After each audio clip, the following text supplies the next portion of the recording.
So I went to see a Metallica tribute band with my buddy a couple of weeks ago, and I think it's important to start this out. I've never seen a tribute band before.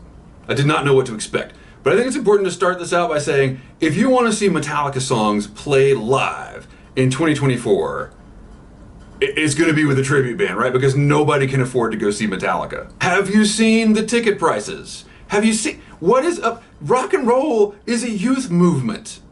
The youth can't afford this. The average person cannot go to a big show anymore, and that's really sad. Some of my best memories ever are going to big shows with my friends. So my buddy and I, we went to go see this tribute band, and I won't name them because they seemed like a really good group of guys, and they were very earnest about it. But my review is going to be a little less than positive. It's not that they didn't do a good job. They did a great job. And you know, we've all been listening to, I assume everyone on my channel is a Metallica fan or you wouldn't be here. And can we just make the rest of this video about analyzing the tragedy that is Metallica? I think that, man, it is, you know, this band, they came out and they were like, who's got the new album? And everyone was like, not me. Lux Eterna, they played Lux Eterna. That song sucks, I'm sorry. Never seen a tribute band before. And I was like, on the way over, I was like, how are they going to play it? Like, how are we supposed to acknowledge that this is not actually Metallica that we're watching? And they opened up with Ecstasy of Gold, which is exactly how Metallica opens all of their shows. And for a second there, I was like, holy shit, like they're actually going to pretend to be Metallica. And while on the way over, I was like, that would be cringy if they try to do that. I realized for a second there, it was like, no, like if they do that, then we can all buy into this illusion that we're getting ready to see Metallica. But they didn't. They came out and they said, hey, we're Joe and we're Bob and there's Fred and we're from Florida and we're going to pretend to be Metallica. We're going to play in these parts.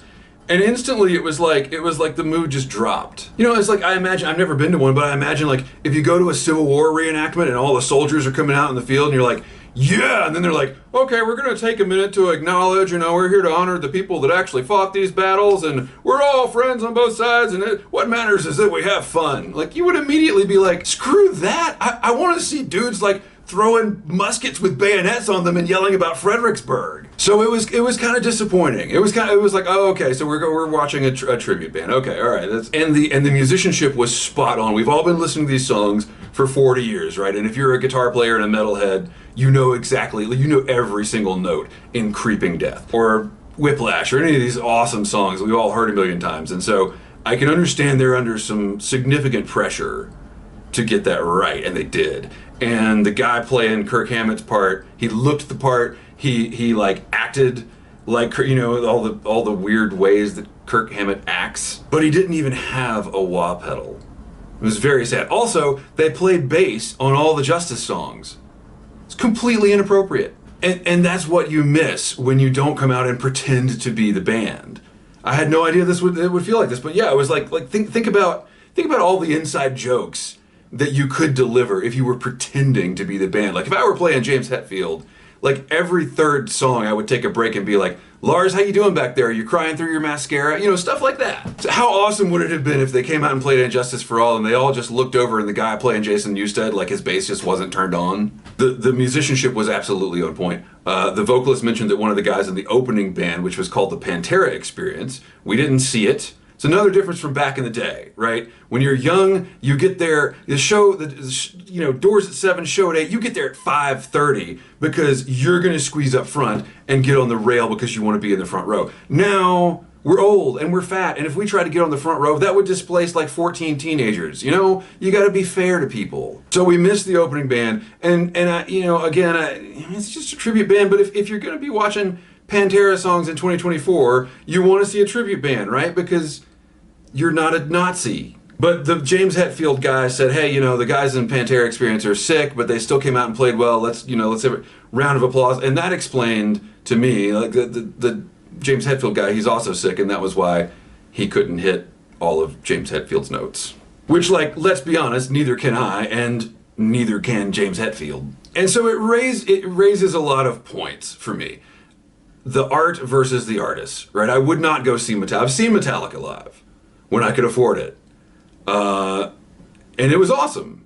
I would not go see Metallica live now. Will I stop listening to their old records? No, I will not, because they're awesome. Will I stop listening to Pantera because Phil Anselmo is a raging douchebag? Maybe. You know, we have to reckon with these things. The music that we grew up with and that was invigorating because it was made by a bunch of poor kids playing in tiny clubs it's owned by people who are not in that station of life anymore. When Metallica did their stuff in during the pandemic and it was like live from their houses, we didn't need to see that. We don't need to see that you live in some giant mansion like a hunting lodge in Montana. We don't need to see that. What I was amazed by though, and again, this is me radiating positivity. I was amazed that you can watch some guys come out on stage. They got the same gear. They're playing the same songs note for note, except for the singer who couldn't hit all the notes, probably because he was sick.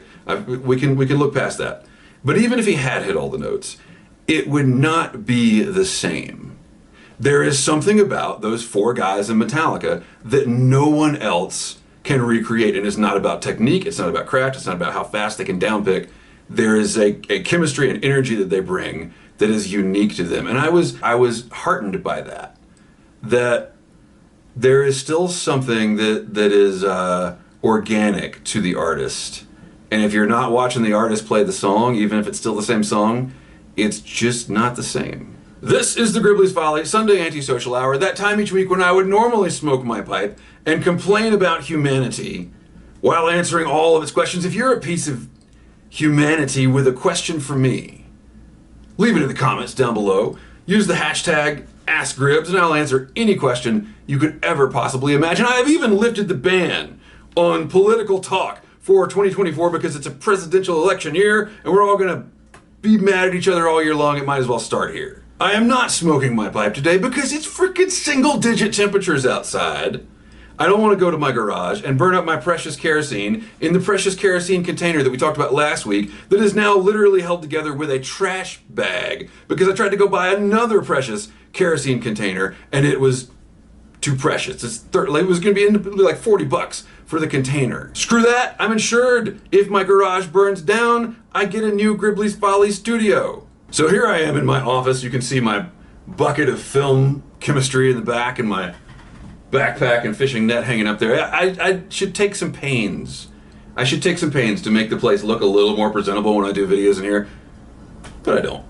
On that note though, if I were going to smoke a pipe today, what would I be smoking? Let's imagine it's my ideal day. I think I would smoke my 2016 Boswell Poker. What an awesome pipe, right? It's huge though. I never smoke it because when the hell would I have time to do that? We'll just clinch it for the thumbnail. How about that? All right, can we adjust the light a little bit? Yeah? Right there. Yeah, do I look handsome? Okay, do I at least look tolerable? We'll set the bar a little lower. Making the thumbnail is the most awkward part of this process for me because I have to look at the camera and act like people care about pipes. Like ladies, one at a time, please. We didn't answer any Ask Gribbs questions last time. Let's get to it this time. First, I want to apologize for any exposure variation. I'm dealing with lots of... you don't care. Nobody cares. Quality doesn't matter anymore. Why should I care? And that is the train of thought that leads to black places. Although it seems like everybody else has that thought. Why should I care? Why should I care if, the country goes to hell? Why should I care if the kids show up to school today? They closed school again. They closed school again. We haven't had a 5-day week since before Christmas. They closed school again. This is actually the first time any snow has fallen. I think it's the 4th or 5th time they have closed school or had a delay or had an early release. At least some snow has fallen today. I'm gonna take the camera off the tripod and take you outside and show you the one patch of accumulation that has happened all year.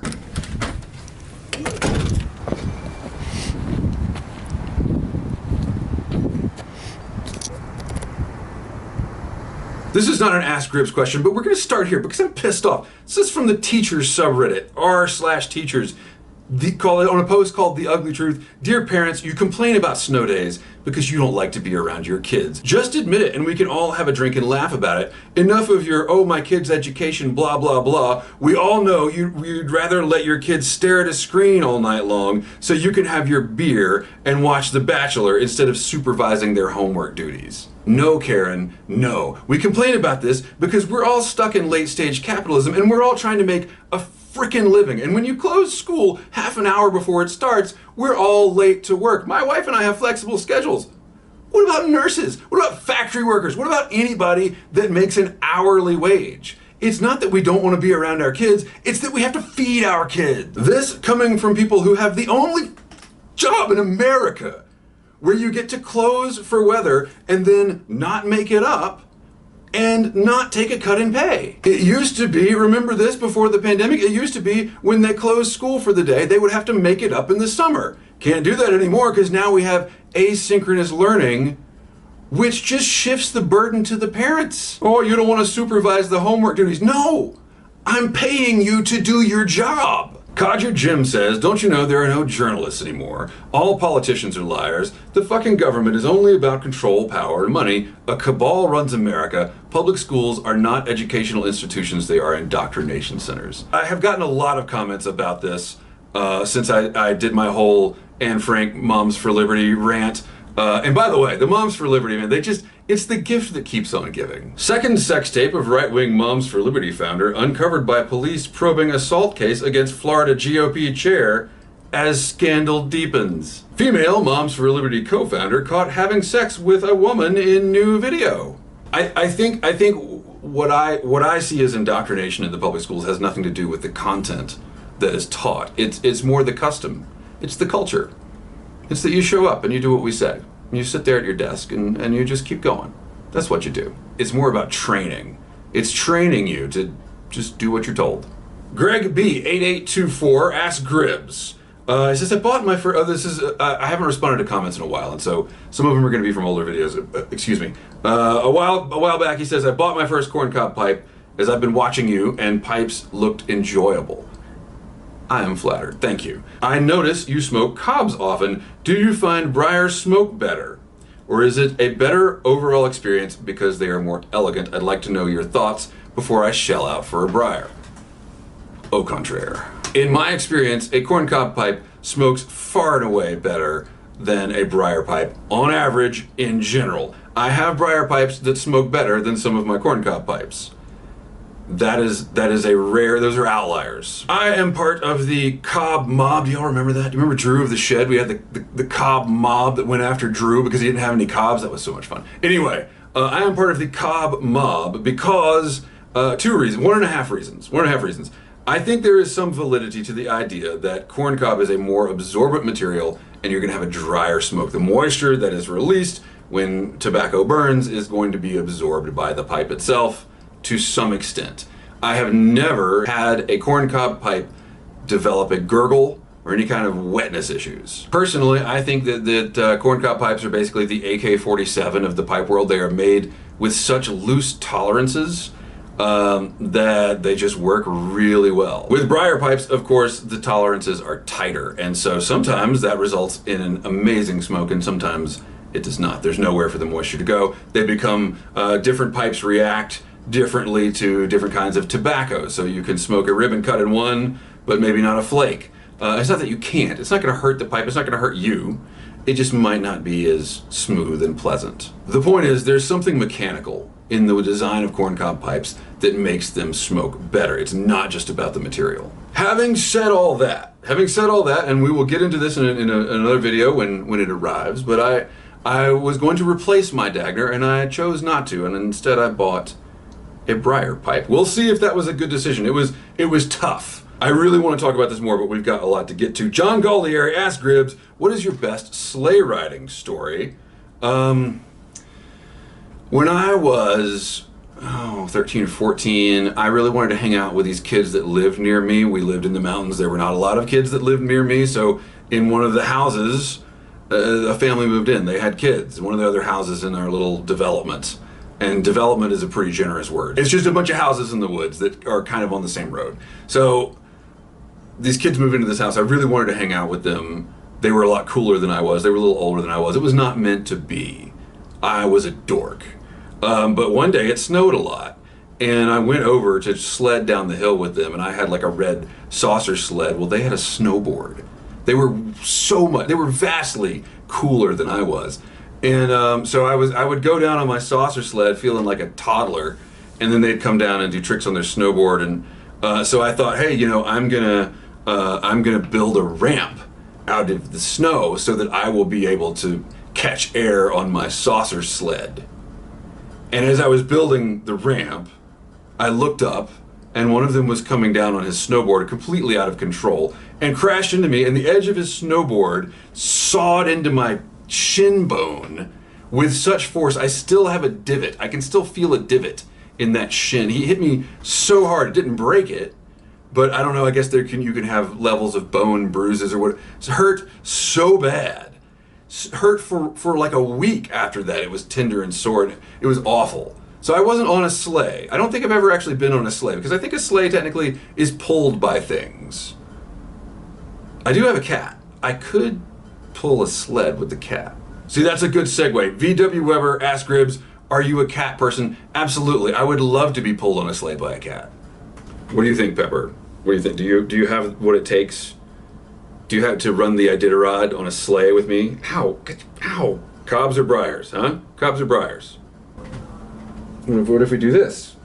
What? Some cats like to sit on people's shoulder. What? I'm sorry. Back to the Cobbs versus Briar thing. The reason that I am... do I even admit this? The reason I'm leaning toward Briars at this point in my life is I put my face on the internet. If you're going to put... It's men's fashion, right? And look at me. I do not participate in men's fashion, except when I know people are going to be looking at my face and I know I'm going to have a pipe hanging out of it.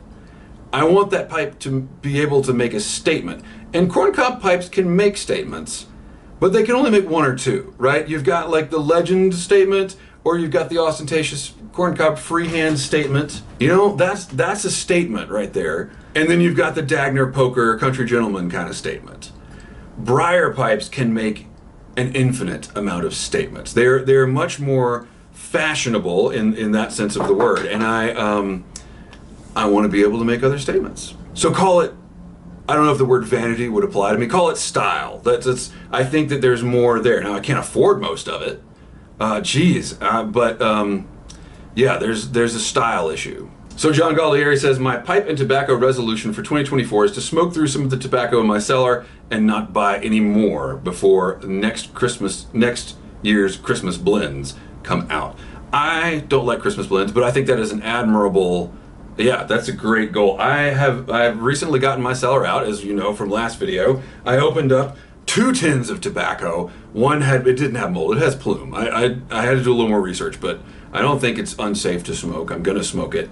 But that kind of like, that and the experience of smoking the Three Oaks and being like, this isn't the lot bomb I thought it was gonna be, because a lot of Kia mellows over time. Well, now it's just kind of like a Frogmorton-esque tobacco.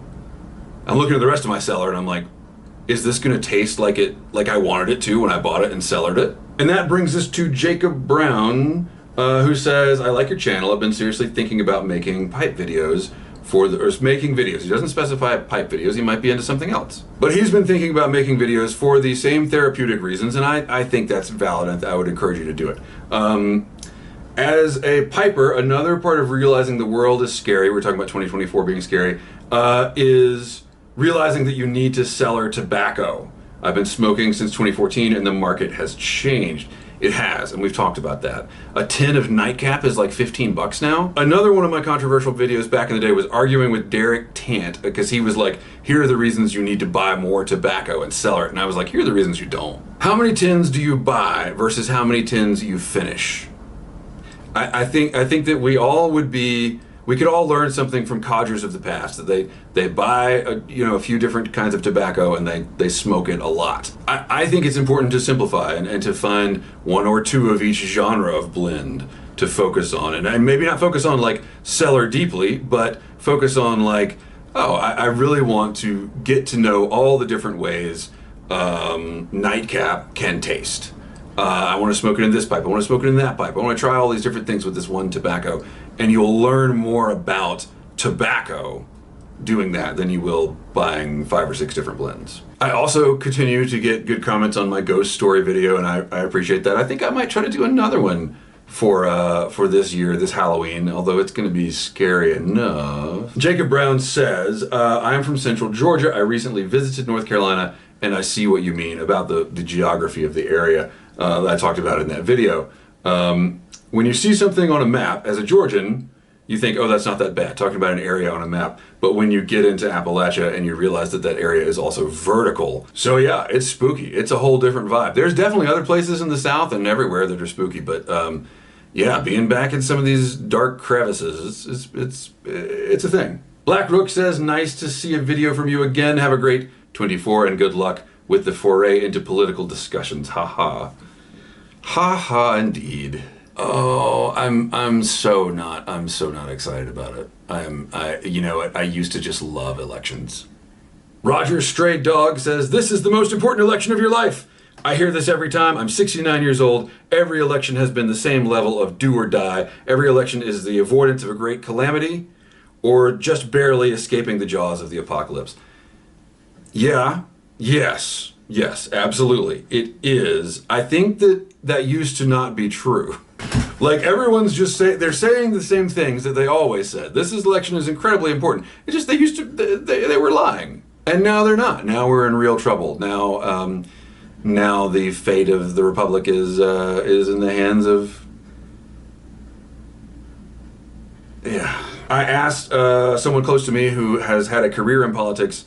I asked them about the question I asked y'all last time. When was the last normal election? He said 2012. That the Obama-Romney election was normal.